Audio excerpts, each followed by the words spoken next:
Hello दोस्तों, स्वागत है आपका हमारे चैनल यूपी एग्ज़ाम क्विज़र में। दोस्तों, आज के वीडियो में हम 28 अप्रैल से संबंधित उत्तर प्रदेश के सभी एग्ज़ाम्स के लिए मोस्ट इम्पॉर्टेंट करंट अफेयर के क्वेश्चंस को डिस्कस करेंगे और हर एक क्वेश्चन से रिलेटेड आपको फैक्ट भी बताएंगे। और वीडियो के अंत में हम आपसे एक क्वेश्चन भी पूछेंगे जिसका जवाब आपको कमेंट बॉक्स में देना है। और दोस्तों, आज सुबह हमारा स्वास्थ्य सही नहीं था, इस वजह से जो वीडियो है वो सुबह नहीं आ पाया। दोस्तों, इस वीडियो की अगर आपको पीडीएफ डाउनलोड करनी है तो इसकी पीडीएफ आप हमारे टेलीग्राम ग्रुप से डाउनलोड कर सकते हैं। टेलीग्राम ग्रुप की लिंक आपको वीडियो के डिस्क्रिप्शन में मिल जाएगी। तो चलिए शुरू करते हैं।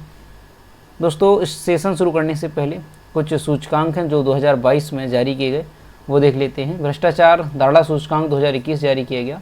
तो इसके अनुसार जो भारत है ये 85वें स्थान पर रहा और पहले स्थान पर डेनमार्क, फिनलैंड और न्यूजीलैंड ये संयुक्त रूप से रहे। दूसरी रिपोर्ट ध्यान रखनी है, वैश्विक खुशहाली रिपोर्ट 2022।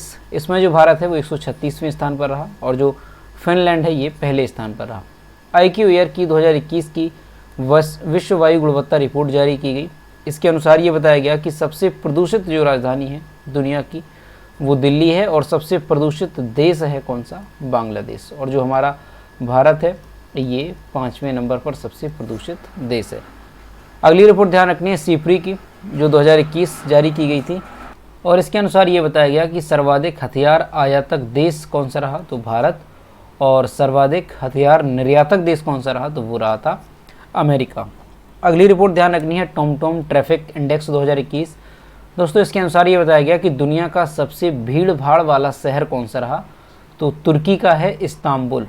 तुर्की का इस्तांबुल जो शहर ये दुनिया का सबसे भीड़ भाड़ वाला शहर रहा टॉमटॉम ट्रैफिक इंडेक्स 2021 के अनुसार। तो ये सारे सूचकांक आपको अच्छे से ध्यान रखने हैं। दोस्तों, आज का सेशन शुरू करने से पहले हम कल के क्वेश्चंस का रिवीजन करेंगे। कल का पहला क्वेश्चन है, उत्तर प्रदेश में जमीन की पैमाइश के लिए कौन सी व्यवस्था शुरू होने जा रही है? इसका जो करेक्ट आंसर है वो है option number B, electronic total station.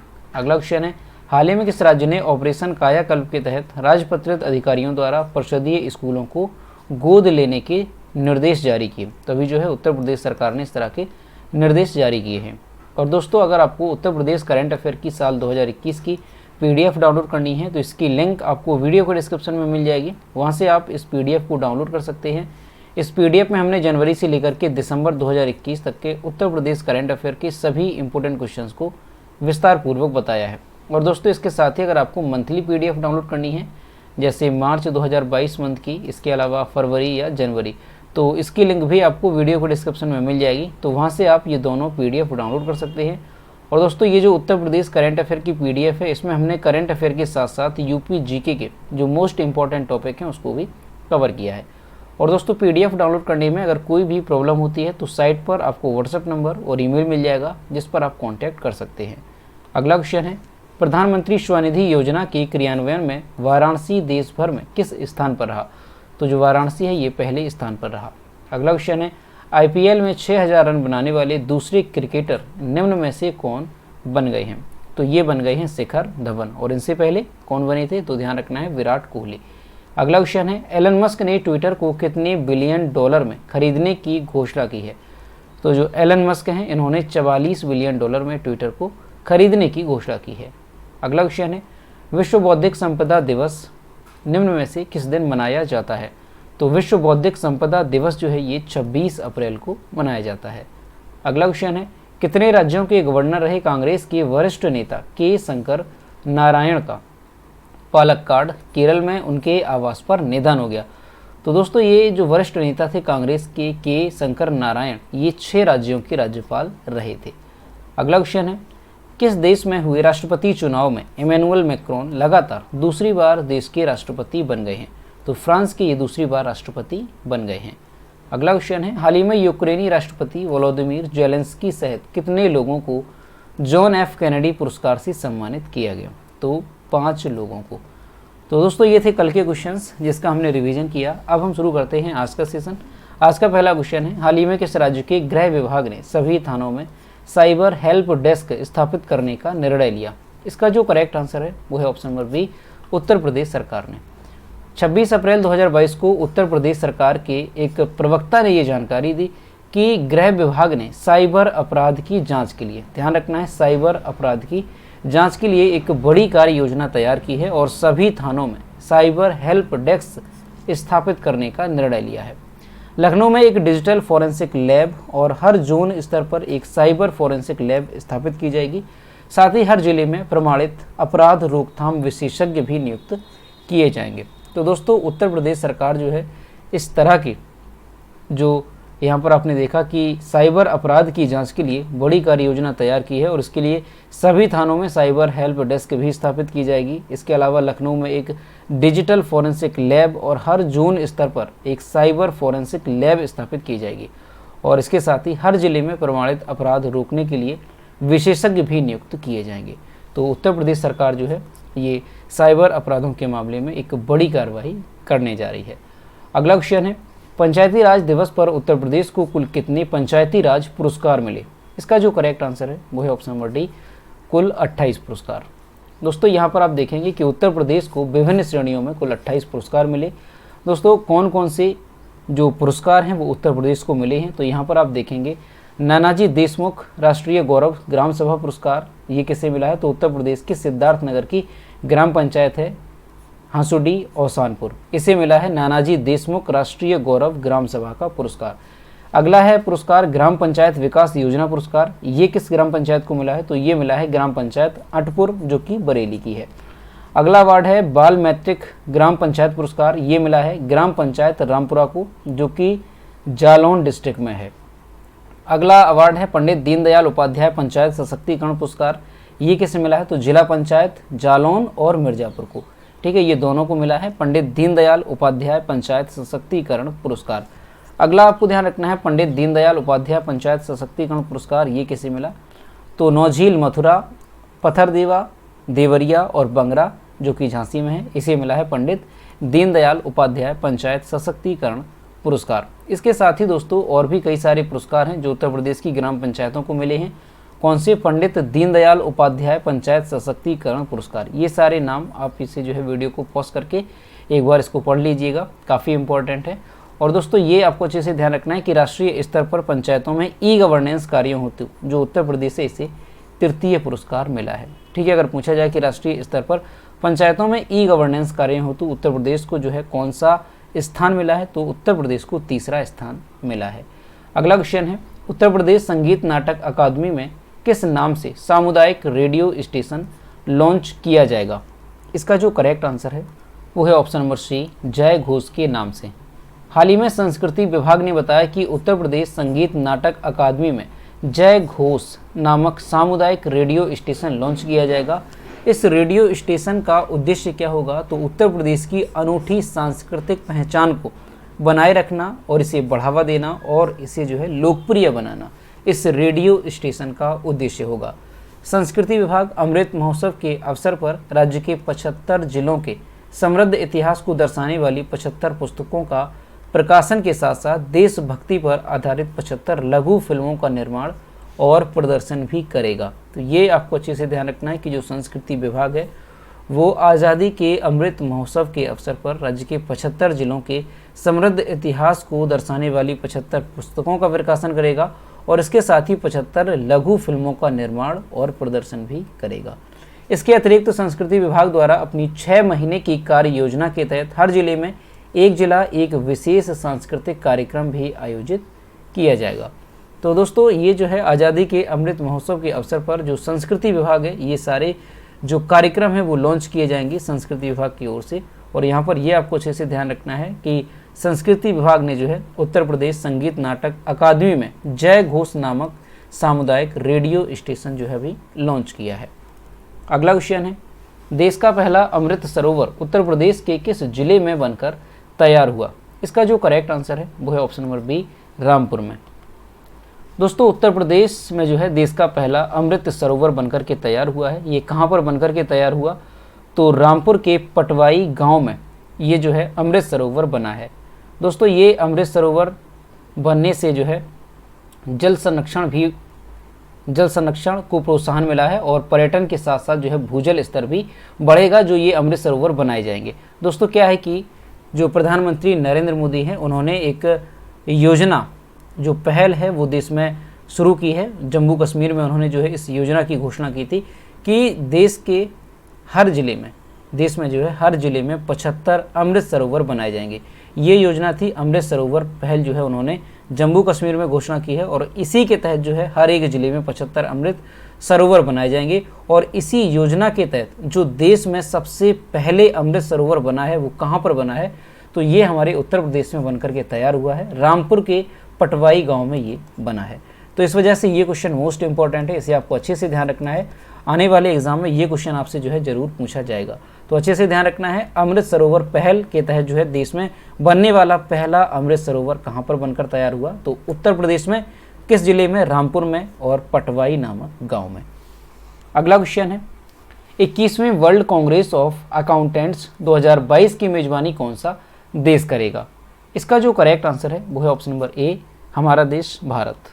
भारतीय चार्टर्ड अकाउंटेंट्स संस्थान के अध्यक्ष देवाशीष मित्रा के अनुसार जो भारत है ये अपने अस्तित्व के 118 वर्षों में पहली बार 21वें विश्व लेखाकार कांग्रेस अकाउंटेंट्स के कुंभ की मेजबानी करने के लिए तैयार है। इस कार्यक्रम में 130 देशों के लगभग 6000 शीर्ष अकाउंटेंट्स इस कांग्रेस में भाग लेंगे। यह आयोजन 18 से 21 नवंबर तक चलेगा, जिसमें भारत फ्रांस को पीछे छोड़ देगा। यह कार्यक्रम मुंबई के जियो वर्ल्ड कन्वेंशन सेंटर में आयोजित किया जाएगा। वर्ल्ड कांग्रेस ऑफ अकाउंटेंट्स 2022 का विषय यानी थीम क्या रही, तो बिल्डिंग ट्रस्ट एनेबलिंग सस्टेनेबिलिटी जो है इसकी थीम रही। तो दोस्तों ये क्वेश्चन भी मोस्ट इंपॉर्टेंट है, आपको अच्छे से ध्यान रखना है कि जो भारत है वो 118 वर्षों में पहली बार जो है विश्व लेखाकार कांग्रेस की मेजबानी करेगा। और ये कौन से नंबर की विश्व लेखाकार कांग्रेस होगी, तो ये जो है 21वें नंबर की है। 21वें विश्व लेखाकार कांग्रेस की मेजबानी कौन करेगा, तो ध्यान रखना है भारत जो है इसकी मेजबानी करेगा। और कहाँ पर ये कार्यक्रम आयोजित किया जाएगा, तो ये भी आपको ध्यान रखना है, मुंबई के जियो वर्ल्ड कन्वेंशन सेंटर में ये आयोजित किया जाएगा।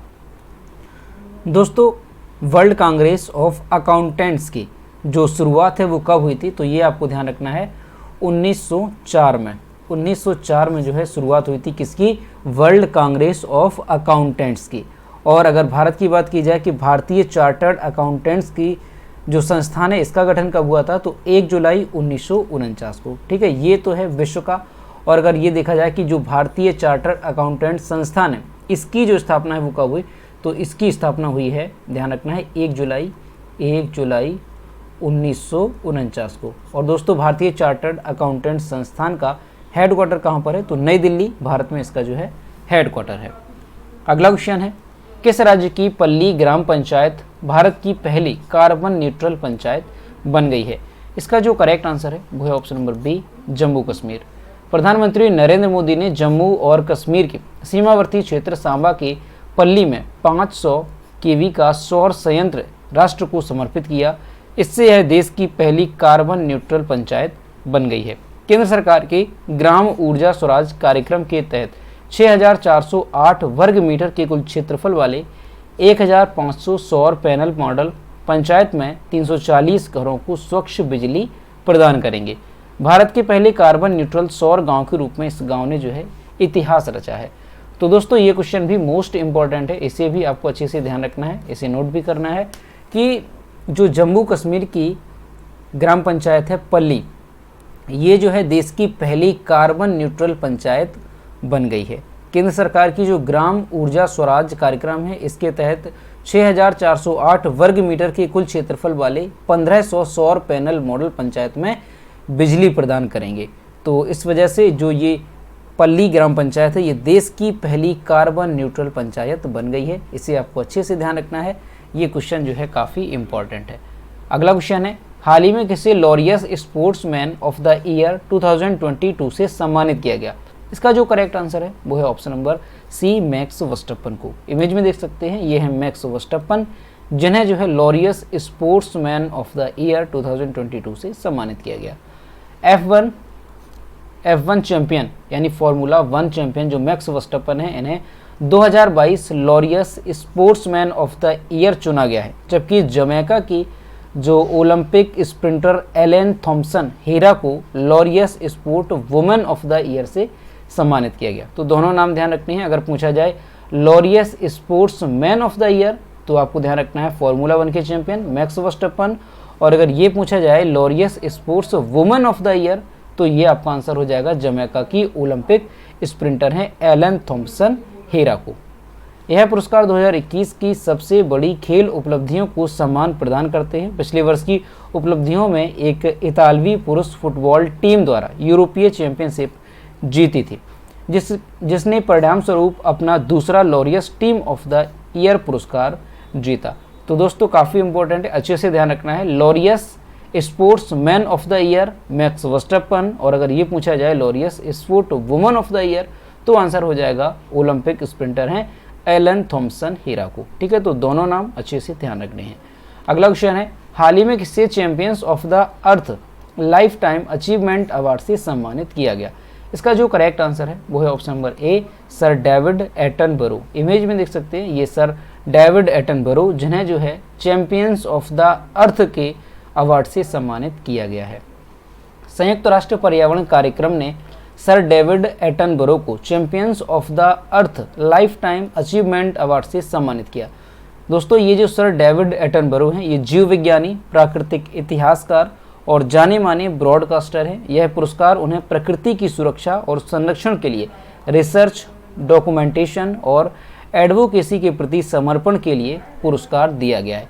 दोस्तों ये क्वेश्चन मोस्ट इम्पॉर्टेंट है, आपको अच्छे से ध्यान रखना है। और दोस्तों आज के जितने भी क्वेश्चन हैं सभी मोस्ट इम्पॉर्टेंट है, सबको आपको नोट करना है क्योंकि आने वाले एग्जाम में यहाँ से क्वेश्चन पूछा जा सकता है। सभी क्वेश्चन आपको नोट करने हैं। अच्छा, इस क्वेश्चन में आपको क्या ध्यान रखना है कि संयुक्त राष्ट्र पर्यावरण जो कार्यक्रम है उसने किसे champions of the earth life time achievement award से सम्मानित किया? तो सर डेविड एटनबरो को। और ये हैं कौन? तो ये जीव विज्ञानी, प्राकृतिक इतिहासकार और जाने माने ब्रॉडकास्टर हैं। इन्हें ये अवार्ड क्यों दिया गया? तो प्रकृति की सुरक्षा और संरक्षण के लिए जो है इन्हें ये अवार्ड दिया गया है। तो नाम अच्छे से ध्यान रखना है, champions of the earth life time achievement award से किसे सम्मानित किया गया? सर डेविड एटनबरो को। दोस्तों सर डेविड एटनबरो से संबंधित आपको कुछ बातें और ध्यान रखनी है कि जो सर डेविड एटनबरो हैं इन्हें जो है 2 बार महारानी एलिजाबेथ द्वितीय द्वारा सन 1985 में, ध्यान रखना है सन 1985 में, और इसके बाद जो है सन 2020 में नाइटहुड की उपाधि दी गई थी। ठीक है, अगर आपसे पूछा जाए कि सर डेविड एटनबरो को जो है कब महारानी एलिजाबेथ द्वारा जो है नाइटहुड की उपाधि दी गई, तो 1985 में और 2020 में, यानी 2 बार इन्हें जो है महारानी एलिजाबेथ द्वितीय द्वारा ये नाइटहुड की उपाधि दी गई थी। और दोस्तों इन्होंने 3 एमी पुरस्कार और 8 British academy of film and television arts पुरस्कार जीते हैं। तो इनसे संबंधित ये बातें भी आपको अच्छे से ध्यान रखनी है। अगला क्वेश्चन है, हाल ही में किसने F1 Emilia Romagna grand prix 2022 championship जीती? इसका जो करेक्ट आंसर है वो है option number A, max Verstappen ने। फॉर्मूला 1 चैंपियन मैक्स वर्स्टैपन ये रेड बुल के खिलाड़ी हैं कहाँ के? नीदरलैंड के। इन्होंने जो है इटली में एमिलिया रोमाग्ना ग्रैंड प्रिक्स खिताब जीता। यह सऊदी अरब के बाद इस सीजन में वर्स्टैपन की दूसरी जीत थी, जिसमें 2 रिटायरमेंट और उनकी करियर की 22वीं जीत भी शामिल है। सर्जियो पेरेज जो रेड बुल की हैं और मैक्सिको की हैं ये दूसरे स्थान पर, और लैंडो नॉरिस मैक्लारेन यूके की ये तीसरे स्थान पर है। तो आपको अच्छे से ध्यान रखना है कि फॉर्मूला 1 चैंपियन जो मैक्स वर्स्टैपन है ये रेड बुल के खिलाड़ी हैं, नीदरलैंड के हैं। इन्होंने जो है अभी एमिलिया रोमाग्ना ग्रैंड प्रिक्स का खिताब जीता है। अगला क्वेश्चन है, यूनेस्को वर्ल्ड बुक कैपिटल 2022 किसे नामित किया गया? इसका जो करेक्ट आंसर है वो है ऑप्शन नंबर डी, मैक्सिको को।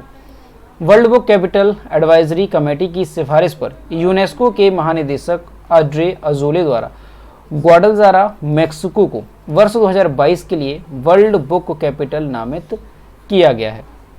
शहर जो पहले से ही 2017 से यूनेस्को क्रिएटिव सिटी है, इसे जो है सामाजिक परिवर्तन की गति देने, हिंसा का मुकाबला करने और शांति की सांस्कृतिक का निर्माण करने के लिए पुस्तक के आसपास की नीतियों की व्यापक योजना के लिए चुना गया था। तो दोस्तों काफ़ी इंपॉर्टेंट है, अच्छे से ध्यान रखना है कि वर्ल्ड बुक कैपिटल जो है 2022 के लिए किस शहर को नामित किया गया? तो मैक्सिको को नामित किया गया है। और किसके द्वारा? तो यूनेस्को के जो महानिदेशक हैं ऑड्रे अजोले द्वारा। तो ये चीज़ आपको ध्यान रखनी है। और दोस्तों जो मैक्सिको है ये पहले से ही यानी 2017 में जो है यूनेस्को क्रिएटिव सिटी बना था। ठीक है, तो यहाँ से ध्यान रखना है कि 2022 के लिए वर्ल्ड बुक कैपिटल नामित जो है किसे किया गया है? तो ध्यान रखना है मैक्सिको को। दोस्तों अगर यूनेस्को की बात की जाए कि यूनेस्को की जो स्थापना है, यूनेस्को की जो स्थापना है ये कब हुई थी, तो ध्यान रखना है 16 नवंबर 1945 को यूनेस्को की स्थापना हुई। यूनेस्को का जो हेडक्वार्टर है ये कहाँ पर है, तो इसका जो हेडक्वार्टर है ये पेरिस में है। ठीक है दोस्तों, कई बार एग्जाम में क्वेश्चन जो है हेडक्वार्टर से पूछे जाते हैं, तो हेडक्वार्टर आपको अच्छे से ध्यान रखनी है। यूनेस्को का हेडक्वार्टर पेरिस में है। यूनेस्को में जो सदस्य देश हैं वो कितने हैं, तो 193 193 सदस्य देश हैं यूनेस्को में। और इसके प्रमुख कौन हैं, तो आंड्रे अजोले ये इसके प्रमुख हैं। तो ये सारी चीज़ें यूनेस्को से रिलेटेड अच्छे से ध्यान रखनी है। तो दोस्तों ये थे 28 अप्रैल से संबंधित उत्तर प्रदेश के सभी एग्जाम्स के लिए मोस्ट इंपॉर्टेंट करंट अफेयर के क्वेश्चन जो कि हमने डिस्कस किए। अब हम देखते हैं कल के वीडियो का क्वेश्चन जो हमने आपसे पूछा था। तो ये है कल के वीडियो को क्वेश्चन जो हमने आपसे पूछा था कि सिप्री द्वारा जारी रिपोर्ट के अनुसार भारत सैन्य खर्च के मामले में दुनिया भर में किस स्थान पर है। तो जो भारत है ये तीसरे स्थान पर है सैन्य खर्च के मामले में, और जो अमेरिका है ये पहले स्थान पर है, और जो चीन है ये दूसरे स्थान पर है। और इसका जो आंसर है लगभग सभी स्टूडेंट्स ने सही दिया। और मैं आपसे हर रोज़ कहता हूँ कि जो भी क्वेश्चन मैं आपसे पूछूँ तो उसका आंसर जो है सभी लोग जरूर किया करो। तो ये है आज का क्वेश्चन, दुनिया की सबसे बुजुर्ग महिला केन तनाका का कितनी वर्ष की उम्र में निधन हो गया। ऑप्शन नंबर ए है 115, बी है 119, सी है 121 और डी है 124। तो इसका जो भी करेक्ट आंसर है वो आपको कमेंट बॉक्स में बताना है। और दोस्तों सभी लोग क्वेश्चन का आंसर जरूर करेंगे। तो दोस्तों अगर आपको आज का वीडियो पसंद आया है तो वीडियो को लाइक करें, अपने दोस्तों के साथ शेयर करें, और अगर अभी तक हमारे चैनल पर नए हैं तो चैनल को सब्सक्राइब करना ना भूलें। साथ ही बेल आइकन को भी प्रेस करें ताकि टाइम टू टाइम नोटिफिकेशन आप तक पहुंचता रहे। तो मिलते हैं नेक्स्ट वीडियो में। Thank you.